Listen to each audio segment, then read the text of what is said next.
और जहाँ तक देखिए नीतीश कुमार या जदयू का सवाल है, तो राजनीति में हमेशा दरवाजा बंद नहीं रहता है जी। तो दरवाजा बंद रहता, आवश्यकता पड़ने पर खुल भी सकता है जी। अब खुलेगा कि नहीं खुलेगा, जी, क्या होगा ये मैं नहीं कह सकता हूँ। सुशील कुमार मोदी के इस बयान से स्पष्ट हो गया है कि नीतीश कुमार के लिए बीजेपी ने दरवाजे एक बार फिर से खोल दिए हैं। बिहार में अब एनडीए सरकार का आना लगभग तय माना जा रहा है।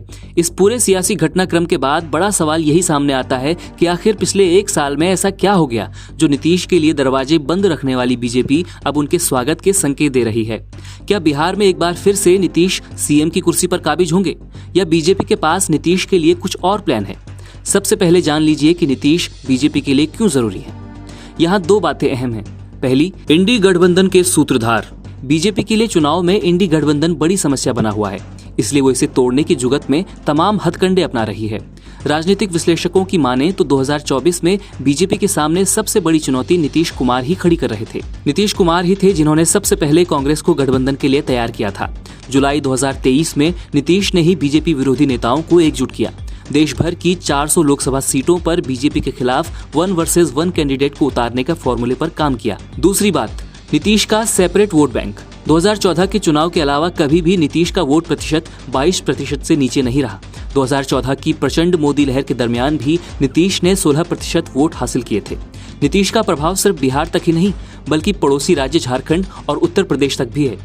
2019 के लोकसभा चुनाव में नीतीश कुमार ने जैसे ही बीजेपी से हाथ मिलाया तो एनडीए का वोट शेयर करीब 18% बढ़कर 54.34% हो गया। ये सभी ऐसे कारण हैं जो बीजेपी के लिए नीतीश की अहमियत को बयां करते हैं। नीतीश कुमार को एनडीए में शामिल कराकर बीजेपी एक तीर से दो निशाने साधने की कोशिश कर रही है। पहला तो ये कि जैसे ही नीतीश कुमार एनडीए के साथ आते हैं, इंडिया अलायंस का पूरा कुनबा बिखर जाएगा। ये कांग्रेस भी जानती है कि इंडिया के सूत्रधार नीतीश कुमार ही हैं। अगर नीतीश कुमार इंडिया का साथ छोड़ते हैं तो उसे संभाल पाना कांग्रेस के लिए मुश्किल हो जाएगा।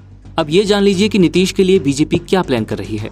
बीजेपी चाहेगी कि बिहार की बागडोर किसी भी तरह से नीतीश के हाथों में ना जाए।